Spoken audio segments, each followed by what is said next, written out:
예, 우리 1056으로 갈까요? 먼저 5장에서부터 8장까지 계명이 나옵니다. 이 신명기서 내용을 구조는 어떻게 되어 있냐면 계명 내용이 먼저 나오죠.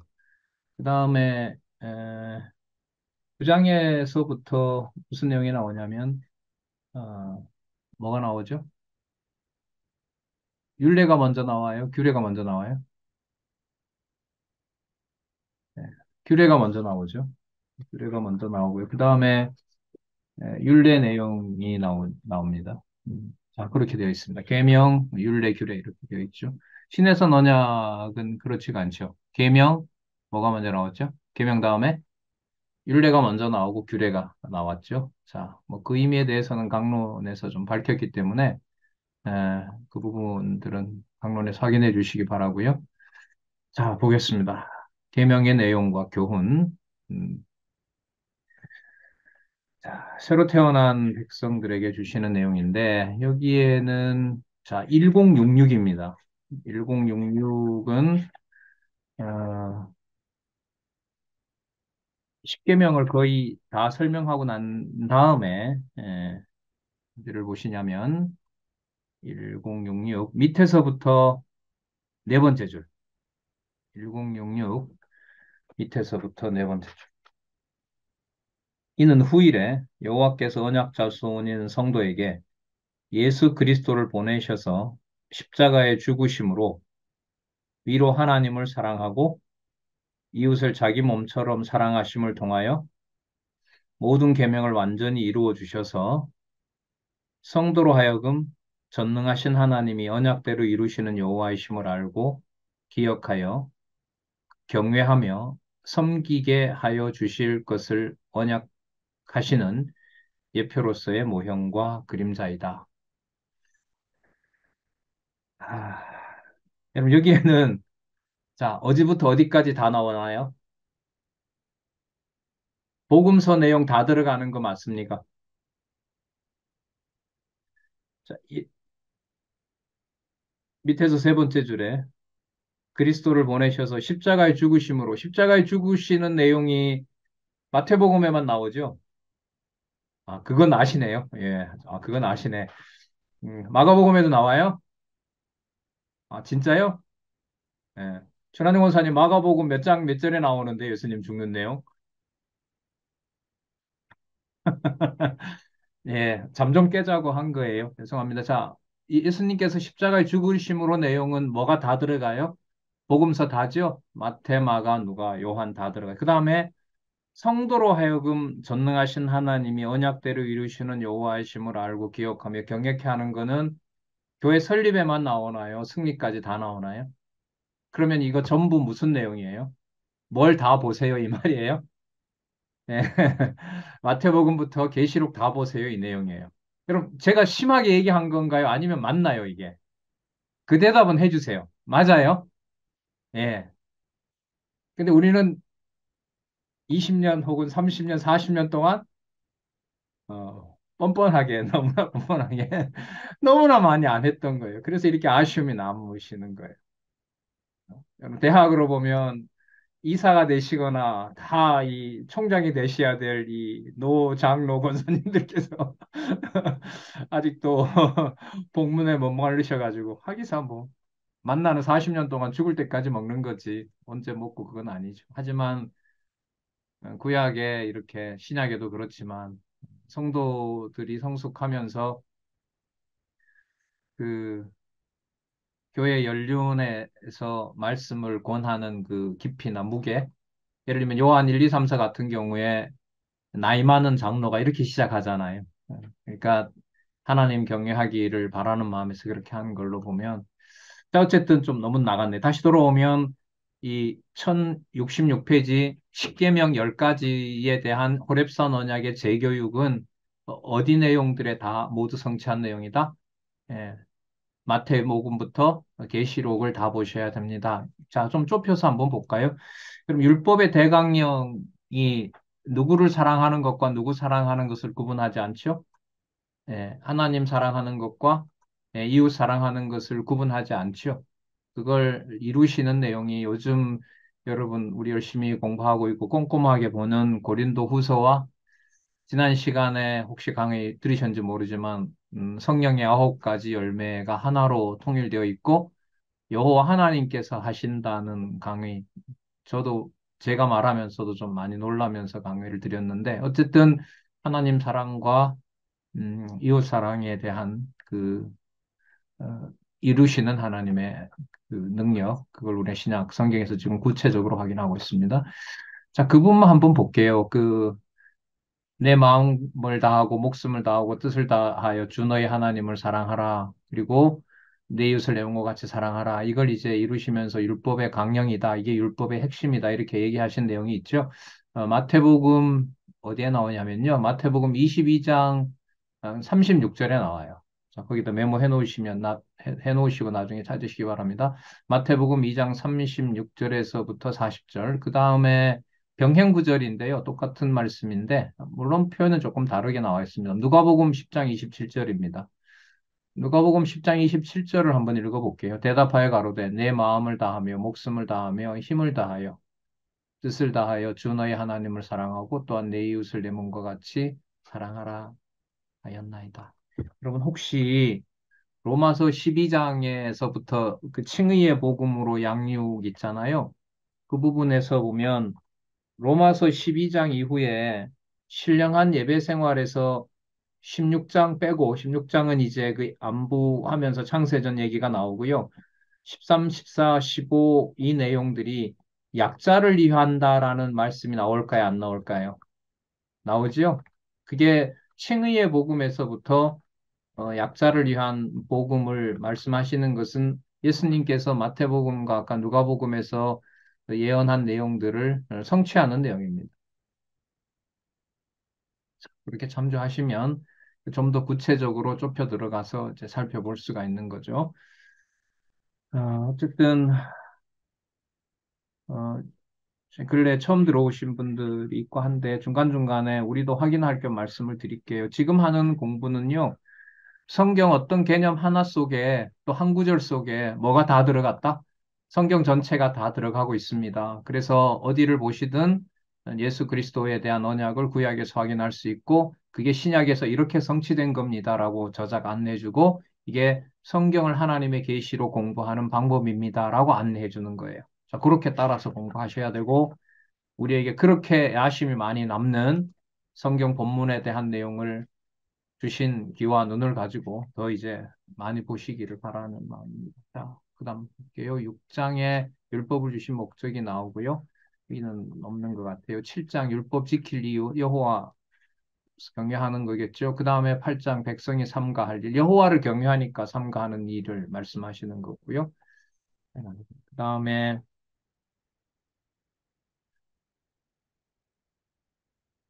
9장 내용이 있죠. 9장에서부터 죄의 용서와 교훈이 나타납니다. 죄의 용서와 교훈. 음, 죄의 용서와 교훈. 자, 백성들의 범죄와 어, 회개케 하시는 내용이 여기에 나타납니다. 음, 이 9장 내용도요, 여러분 들어가셔 보시면 어, 좀 충격적입니다. 왜서 충격적이냐 하면 어, 너희들은 목이 곧은 백성이다는 거 기억나시죠? 많이 들어보셨던 말씀이죠. 이제 그 구절이 여기에 나오는데 어, 백성들에 대해서 죄를 드러내시고 죄를 이제 용서해 주시는 내용이 나타나는데 이것도 좀 정독이 필요합니다.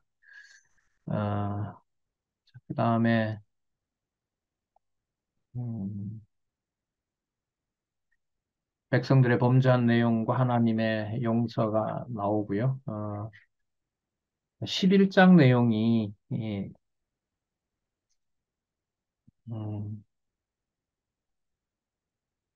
9장, 10장, 11장 정도 권합니다.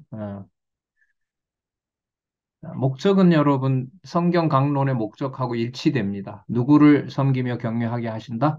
네, 여호와를 경외하며 섬기게 하시려는데 목적이 있다. 우리 한번 볼까요? 10장 16절 1094 한번 보겠습니다. 1094 10장 16절 제가 읽어볼게요. 그러므로 너희는 마음의 할례를 행하고, 여기 마음 할례가 나오네요. 그러니까 성령 세례가 이미 약속이 되고 있죠. 마음의 할례를 행하고 다시는 목을 굳게 하지 말라. 어, 자, 목이 곧은 이후로 40년 동안 1세대들이 여호수아 갈렙 빼고 다 죽었잖아요. 진짜 뭐 몇백만 명이 죽는 일이 일어났잖아요. 그걸 지금 염두에 두시면서 하시는 말씀입니다. 20절로 넘어갈게요. 10장 20절. 내 하나님 여호와를 경외하며 그를 섬기며 그에게 친근히 하고 그 이름으로 맹세하라. 그는 내 찬송이시요 내 하나님이시라. 내가 목도한 바와 같바 이같이 크고 두려운 일을 너희를 위하여 행하셨느니라. 애굽에 내려간 내 열조가 겨우 70이었으나 이제는 내 하나님 여호와께서 너를 하늘의 별과 별같이 많게 하셨느니라. 그러면 여러분 자손 언약 성취 섭리의 주원은 누구이시다? 여호와 하나님이시다. 그게 여러분 어, 계명, 십계명의 목적이었습니다. 그래서 연결되죠. 11장 1절 1095에 그런즉 내 하나님을 사랑하여 그 직임과 법도와 규례와 명령을 항상 지키라. 항상 지키게 하시겠다는 거죠. 음.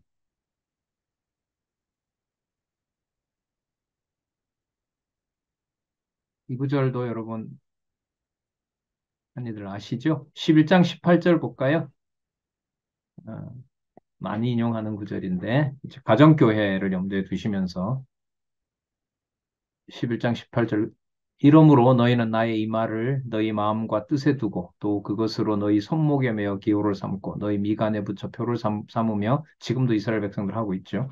또 그것을 너희 자녀에게 가르치며 집에 앉았을 때에든지 길에 행할 때에든지 누웠을 때에든지 일어날 때에든지 이 말씀을 강론하고 풀어 가르쳐주고 여러분 그래서 이스라엘은요 이 두 가지를 합니다. 반드시 두 가지가 하는데 이게 그 말씀을 가르쳐 주는 것하고 이제 학교에 가면은 뭘 해야 되냐면 토론을 해야 돼요. 반드시 토론을 해야 돼요. 그 과정을 거치지 않는 이스라엘의 청년은 아무도 없습니다. 어, 그러니까 저녁 먹고 이제 가족들이 앉았을 때 일어나는 이런 거의 이제 논쟁과 이제 논박 이런 것으로 이제 배운 율법을 하는 전통이 지금도 이어지고 있는 겁니다. 자, 이렇게 해서 11장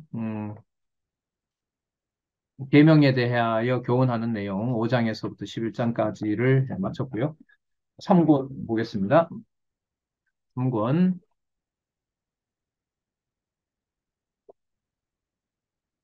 12장에서부터 18장까지 규례에 대한 내용이 나타나죠. 어, 아까 신명기 4장 얘기했었고요. 또 신명기 아까 9장, 10장, 11장은 마치고 나셔서 꼭 정독해 주시기 바랍니다. 우리가 뭐 한 보름 만에 한 번씩 만나니까 이 세 번째 단락을 뭐 다시 또 강의 참석하신 분들은 다시 보기가 어려워요. 그래서 본문을 조금 보시면서 이제 그걸 이어가시면 유익하실 것 같아요. 자, 1103 규례에 대한 교훈. 여러분 이게 지금 3권이잖아요. 3권에 오면 아까 2권의 율법에서 얘기했던 것보다 훨씬 많은 신약 근거를 듭니다. 그러니까 여러분 잘 아시는 것처럼 과거에 그 성경 강론 한 권씩이 이제 여러분 8월 달에 강의가 되잖아요. 그럼 이제 한 권이 마친 거예요. 그러니까 이 권을 쓰고 이제 다시 쓰게 되거든요. 그러면 이 권에 썼던 내용들에 대해서 뭔가 좀 아쉬움이 있고 더 이제 여호와 계시 관점에서 저자가 분명히 연구한 게 있거든요. 1년 내내 이제 그걸 썼으니까 이제 3권에 오면 뭔가 좀 더 달라져요. 달라지는 특징이 뭐냐 하면 12장에서부터 시작해서 신명기까지의 나타난 내용에 대한 단락마다 그리스도 설명이 많이 나와요. 그래서 여러분들 되게 좋으세요. 많이 찾아볼 게 참 많어요. 많이 있습니다. 좋으시죠? 보세요. 양 장로님 너무너무 좋다고 막 웃으시잖아요. 그죠? 근데 안 찾아오시니까 이제 진짜요. 그러니까 성경을 그리스도 를 내용상의 어떤 어, 예언된 내용으로 확인을 해주면서 이미 신약 성경 내용의 성취를 얘기하는 거기 때문에 지금 3권 내용은 그렇게 특징이 되어 있습니다. 자, 그런 의미에서 한번 볼게요. 규례에 대한 교훈. 음, 규례는 여러분 제사 행위나 이제 하나님을 섬기는 것하고 연관이 많이 되죠. 그 다음에 거룩하게 하는 거, 그 다음에 지도자를 성별하는 내용, 이렇게 지금 되어 있거든요.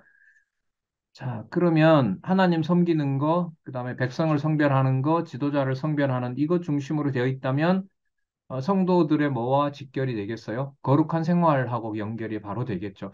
거룩한 생활을 확정하시는 또 그걸 보증해 주시는 그리스도의 사역하고 연관이 되겠죠. 더 정확하게 말씀을 드리면 자, 밑에서부터 1103 밑에서부터 하나, 둘, 셋, 넷, 다섯, 여섯, 일곱.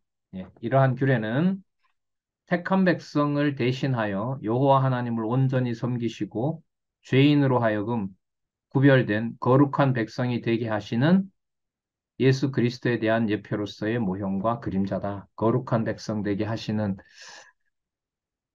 여러분 여기 요거 먼저 좀 확인하고 넘어갈까요? 여러분 베드로전서 2장 9절 많이 아시죠? 저 아직 깨우지는 못하는 것 같은데 좀 부끄럽게도 그 택하신 족속이요 왕 같은 제사장이요 또 뭐라 나오죠? 거룩한 나라요 그의 소유된 백성이니 자 이는 너희를 어두운 데서 불러내어 그의 귀한 빛에 들어가게 하신 자의 아름다운 덕을 선전하게 하려 하심이라. 베드로전서 2장 9절 택하신 족속 왕 같은 제사장 거룩한 나라 그의 소유된 백성. 자, 이렇게 확인하겠습니다. 자, 그렇게 해주실 예수 그리스도에 대한 예표로서의 모형과 그림자다. 그리고 예수 그리스도께서 하신다는 거, 그 다음 문장 볼게요. 신약교의 성도는 구약의 규례를 지켜 행함으로 여호와 하나님을 경외하게 되는 것이 아니라 구약의 규례를 온전히 지켜 이루신 예수 그리스도를 무엇으로 말미암아? 믿음으로 말미암아. 여러분 이때 믿음이 행위예요? 아니면은 100% 은혜예요? 은혜입니다. 은혜. 그리고 갈라디아에서 보면 믿음이 뭐 한다 그러죠? 온다 그러죠? 믿음은 오는 거예요. 믿음이 주체가 되는 거예요. 그래서 믿음은 율법에 반대입니다.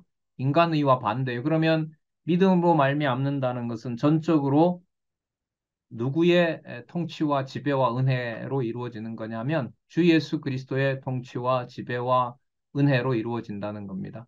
그래서 제가 저 검색기를 좀 돌려보니까요. 믿음으로 말미암아라는 내용이 로마서에서부터 히브리서까지 쭉 나타나는 그 똑같은 의미의 믿음으로 말미암아라는 내용이 보자.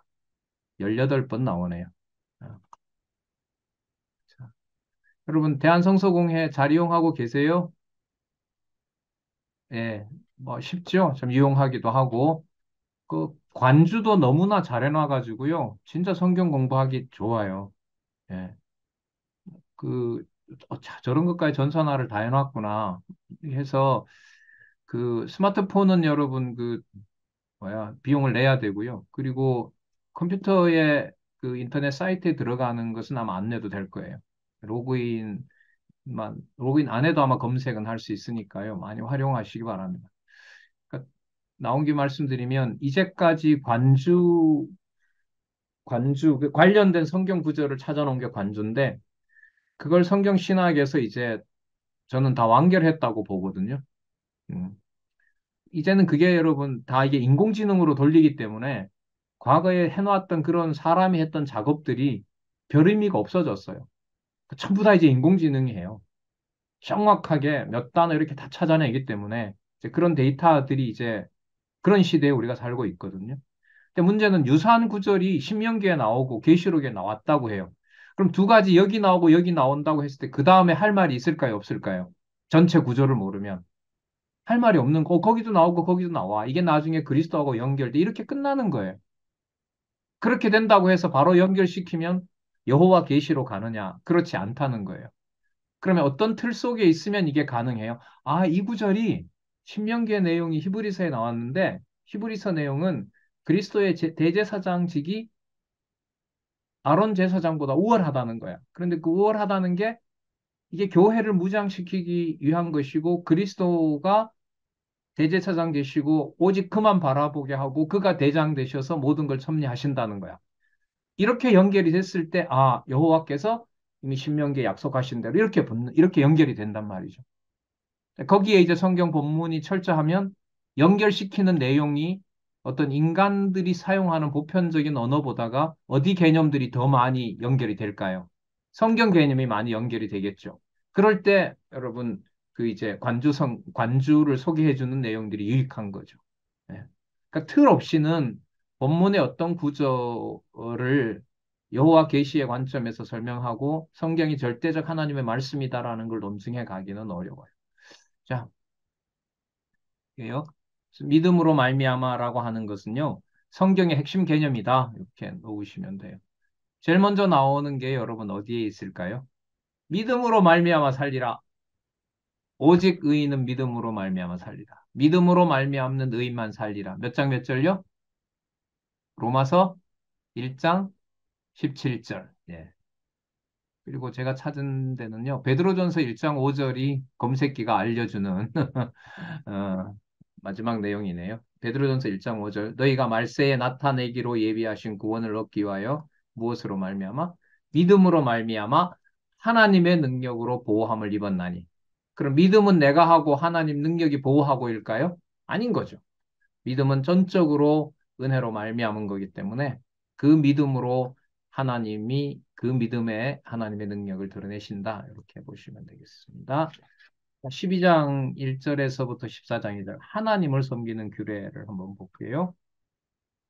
음, 자, 1일04에 나오네요, 당장. 자, 1일04에 밑에서부터 두 번째 절. 온전한 규례에 따라 하나님을 영원토록 섬기는 예수 그리스도에 대한 예표로서의 모형과 그림자다. 온전한 규례에 따라 하나님을 영원토록. 그러면 일단 온전한 규례는 여러분 그 구약에 있는 그걸 말하는 걸까요? 예수 그리스도께서 세워놓으신 율법을 말하는 걸까요? 예수 그리스도께서 세워놓은 율법을 말하는 겁니다. 여러분, 지난번에 그 화요강좌에 이 규례가 나오더라고요. 아, 요건 소개해 드릴게요. 갈라디아서 6장 16절이에요. 구약 규례가 아닌 그리스도께서 지키시는 규례와 관련된 개념이 나오더라고요. 갈라디아서 6장 16절을 한번 보면은요. 음, 갈라디아서 마지막 절이죠, 이게. 맞나? 예. 근데 거의 마지막 절이에요. 자, 16절 읽어볼게요. 무릇 이 규례를 행하는 자에게와 하나님의 이스라엘에게 평강과 긍휼이 있을지어다. 그 6장 15절을 다시 볼게요. 할례나 무할례나 아무것도 아니로되 오직 새로 지으심을 받은 자뿐이니라. 무릇 이 규례를 행하는 자에게와 그럼 이 규례라는 게 뭐냐면 할례다 무할례다 이런 문제가 아니고 새로 지으심을 받은 거죠. 누구로 무엇으로 말미암아? 믿음으로 말미암아. 믿음으로 말미암아. 그다음에 하나님의 이스라엘. 이때 이스라엘은 그림자 이스라엘이 아니라 실체적인 이스라엘. 자, 그 이스라엘의 평강과 긍휼이 있을지어다. 이렇게 찾아볼 수가 있습니다. 아, 예.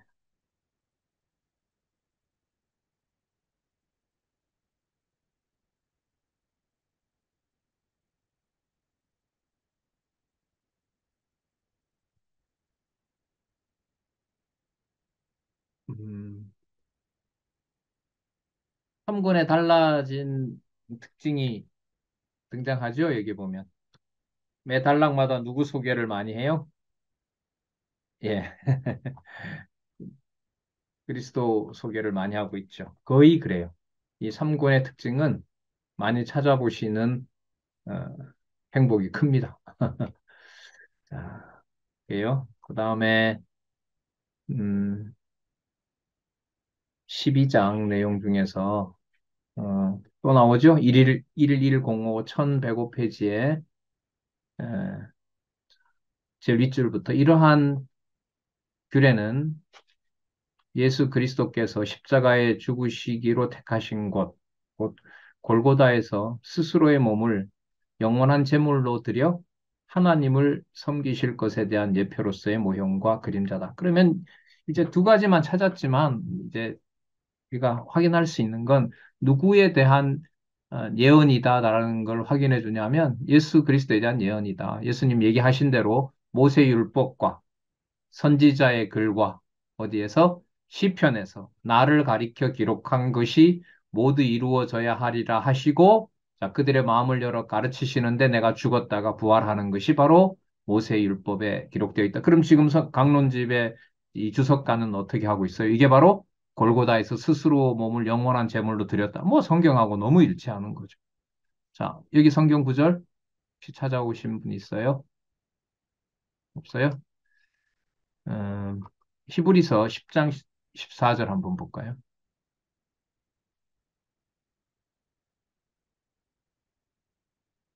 히브리서 10장 14절이에요. 영원한 재물은 완성의 의미로 좀 봤거든요. 여기를 찾을 때는. 그래서 히브리서 10장 14절에 가르침을 받는 자는, 아니다. 이러지. 저가 한 재물로 거룩하게 된 자들을 영원히 온전케 하셨느니라. 음, 뭐, 그러니까 여러분, 아까 말씀드린 대로 그 어디 부분들이 많이 나와요? 이 신명기에. 어디 내용? 히브리서 내용. 그리고 아까 어디 내용이라 그랬죠? 요한복음. 요한복음과 히브리서 내용들이 많이 등장합니다. 마찬가지, 모르겠어요. 제가 그거밖에 몰라서 요한복음, 히브리서만 찾는지 몰라도 여러분들이 나중에 더 하실 말씀 있으면 해주시기 바랍니다. 자, 택하신 곳에서 섬긴다. 이거 1.109.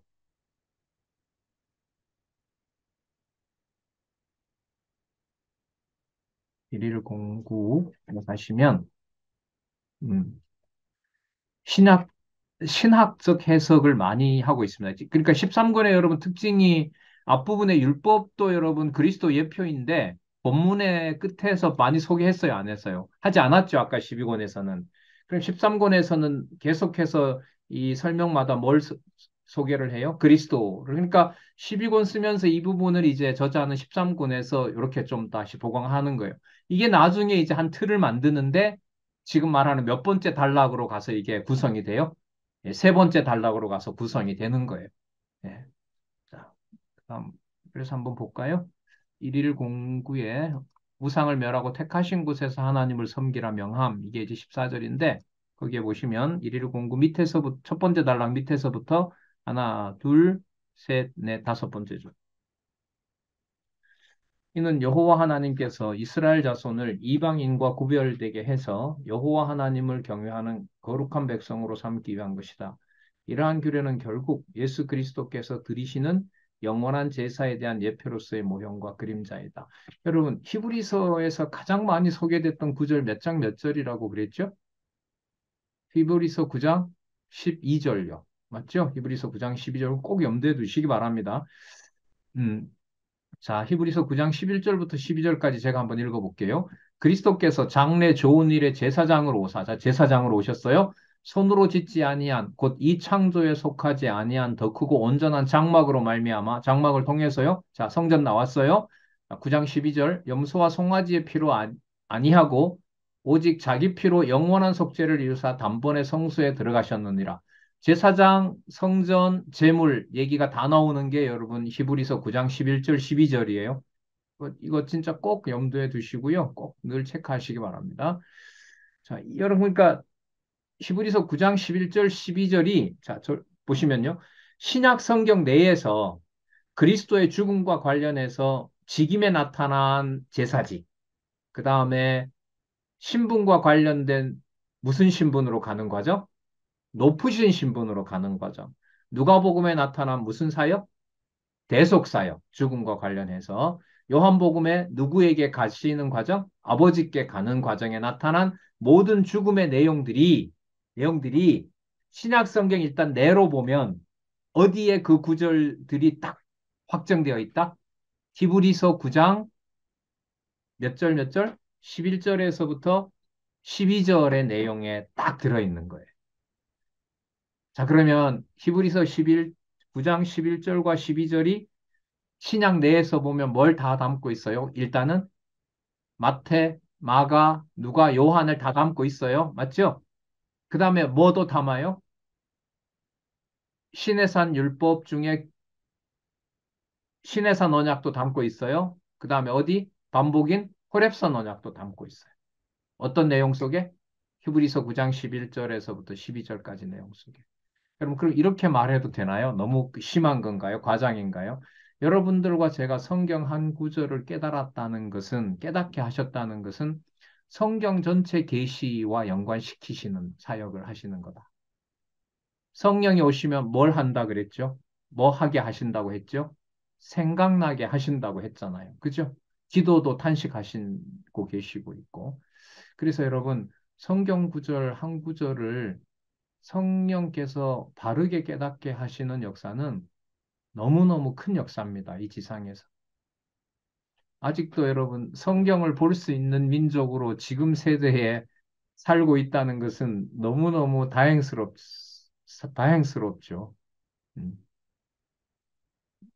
북한 성도들이 요새는 성경은 받아보는데 그 선교단체 얘기들 들어보면 성경이 무슨 뜻인지 몰라가지고 그 한때는 관주 성경 좀 가져다 달라고 얘기를 많이 했대요. 그럼 여러분 이게 뭘 말씀드리려고 하냐면 그 기록한 말씀에 대해서 무엇을 반드시 깨닫게 해주셔야 가능하다는 거죠. 거기에 담겨 있는 의미를. 그 의미의 핵심은 뭐냐면 지금 보시는 것처럼 구약 내용에서 누구를 안내해 줘야 돼요? 신약에 기록한 내용으로 누구를 그리스도를 안내해 줘야 돼요. 이게 안내해 주는 역할인데 성경 본문 내용을 무시하고 이 일이 될까요? 안 될까요? 안 되죠. 될 수가 없어요. 그 아쉬움이 우리가 크단 말이죠. 네. 이게 이제 저는 아까 자꾸 말씀드립니다만은 어떤 방법에 어떤 안내를 우리가 이제 가정교회에서부터 해 갈 수 있는지 그런 고민들하고 연결이 되죠. 자, 계속 볼까요? 음, 1일 13, 12장 끝나는 부분에 여기는 이제 여기 보세요, 여러분. 어디 내용이 나오죠? 히브리서 나오죠. 1일 13, 맞죠? 그리고 앞부분에 히브리서 나왔고요. 개념도 히브리서 개념 썼고요. 자, 그리고 아까 어떤 개념을 썼어요? 예, 생명과 관련해서 아까 요한복음에 나타난 내용 썼습니다. 자, 9장 11절, 12절을 찾았는데 뒤에 보니까 이렇게 본문에 또 나오더라고요. 자, 아까 봤으니까 넘어가고요. 다른 신을 섬기면 죽이라고 하는 내용이 13장에서부터 14장 2절에 나오는데 13권의 특징이 단락 끝난 다음에 그리스도를 12권에 비해서 많이 소개하고 있다는 거죠. 자, 1일 19로 가겠습니다. 다른 신을 섬기면 죽이라고 하는 내용과 관련된 내용입니다. 1119 마지막 단락에 위에서부터 마지막 단락 위에서부터 하나, 둘, 셋, 네 번째 줄부터 볼게요. 그리고 이와 같은 구약의 규례는 택한 백성을 대신하여 온전한 규례에 따라 하나님을 영원토록 섬기시는 예수 그리스도에 대한 예표로서의 모형과 그림자라는 사실도 분명하게 확인되었다. 자, 예수 그리스도께서 하나님을 섬겼다는 내용은 어디에 있냐 하면은요, 메모하세요. 히브리서 9장 14절입니다. 자, 또 히브리서죠? 히브리서 9장 14절. 물론 복음서에 가서도 얼마든지 찾을 수 있습니다.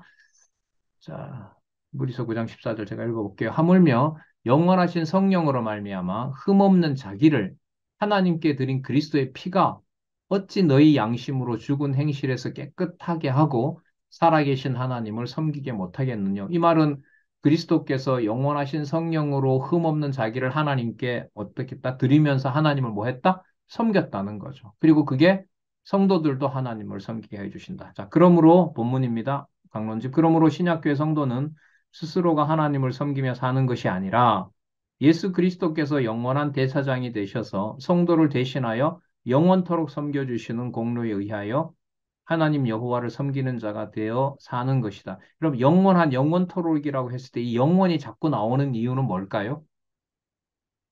뭐 길이 길이 보존된다 이런 의미가 아니에요. 이 영원은 계속해서 뭘 얘기하냐면 창세전 하나님이 언약하신 대로 뭐 한 것이다. 이루어진 것이고 인간의 공로가 있다 없다? 절대로 없다라는 의미 차원에서 여러분 영원토록인 거예요.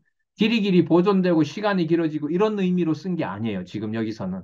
이 영원의 의미는 하늘에 속한 하나님의 뜻을 하나님께서 그리스도를 통하여 이루셨다는 거예요. 그래서 조금 더 찾아보면은요, 요 부분, 예수 그리스도께서 영원한 제사장이 되셔서 성도들을 대신하여 영원토록 섬겨주시는 공로에 의하여 하나님 여호와를 섬기는 자가 되어 사는 것이다. 이 내용이 저자가 어떻게 만들어 놓은 어떤 명제가 아니라 어디에 근거를 두고 있다?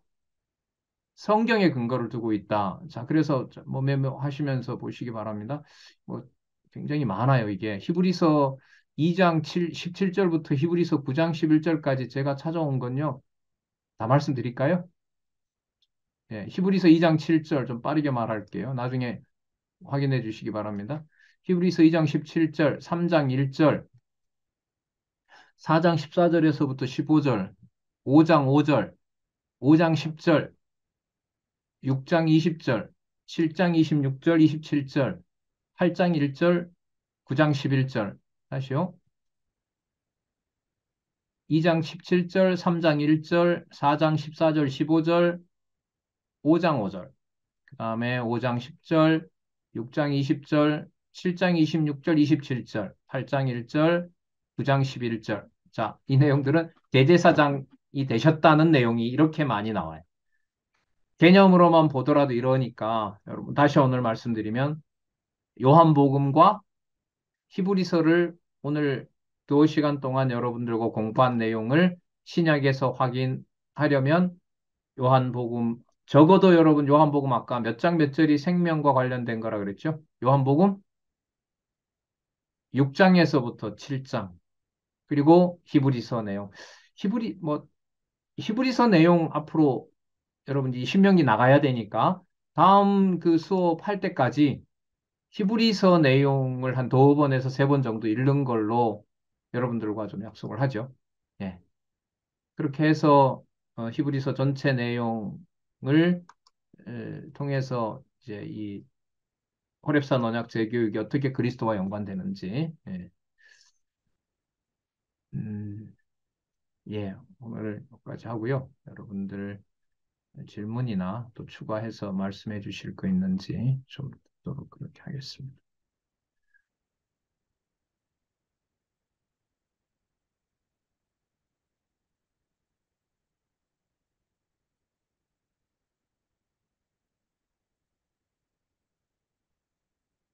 예, 말씀하실 분 있으면 손 들고 하시기 바랍니다.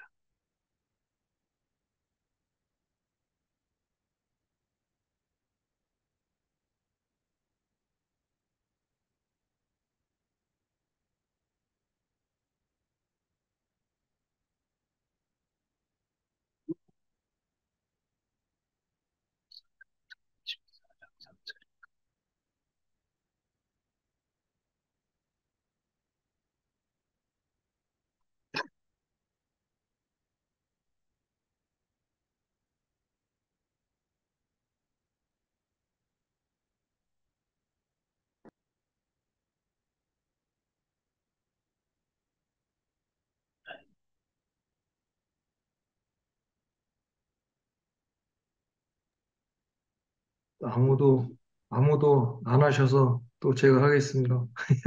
안 해도 돼요, 장난. 그, 저는 이제 땅언약 성취 섭리 그래서, 네, 그러니까 바로 생각나는 게 1장 8절이더라고요. 예, 사도행전 1장 8절. 예, 그런데 예. 이제 저자가 말씀하시는 것은 요한계시록이, 요한계시록을 말씀을 하시니까, 다 됐네요, 처음에, 그러니까. 사도행전이 기억났고 요한계시록은 명시됐으니까 사도행전부터 계시록까지 다 읽는 거 맞네요. 아, 그게 맞지 않아요, 장로님? 그렇게 근데 이제, 상세하게 서로 나눈 게 세미나죠, 사실. 네. 근데 이제 저는 이제 그렇게 생각하는 것보다 내 생각이 역시 그 가나안 땅 거기에 자꾸 갇히는구나. 음, 내 사고 자체가 이제 그런 게 짚히고. 그러니까 지난번 세미나 때 하고 이렇게 연결해 보면 그 하나님이 가나안 땅을 주시면서 이제 그거를 이스라엘 백성들한테 영원한 기업으로 주신다고 그러잖아요. 예, 음, 그래서 아, 예, 그래서 회개를 하고 어, 요한복음을 좀 생각을 해보니까 14장에서 예수님이 음, 내가 처소를 예비하러 간다. 음, 가서 내가 처소를 예비해서 음, 너희를 나 있는 곳으로 인도하겠다.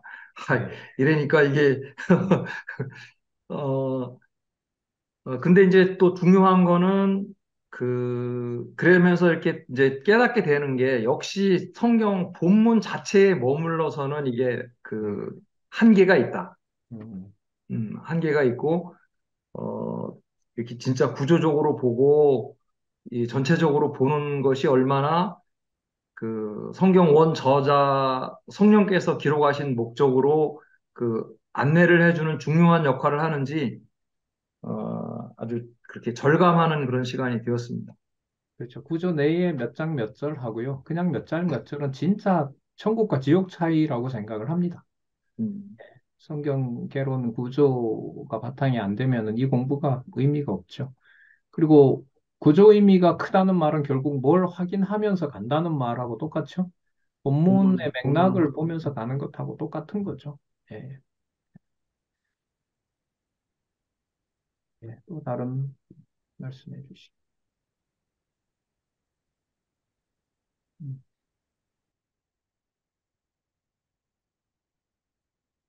새로 제가 빠뜨린 거나 뭐 혹시 더 추가해서 찾아오신 부분 없어요? 예. 자, 네, 없으면요. 오늘 여기서 마칠까요? 예. 하실 말씀 없어요? 예. 5초 드리겠습니다. 없으면 마치겠습니다.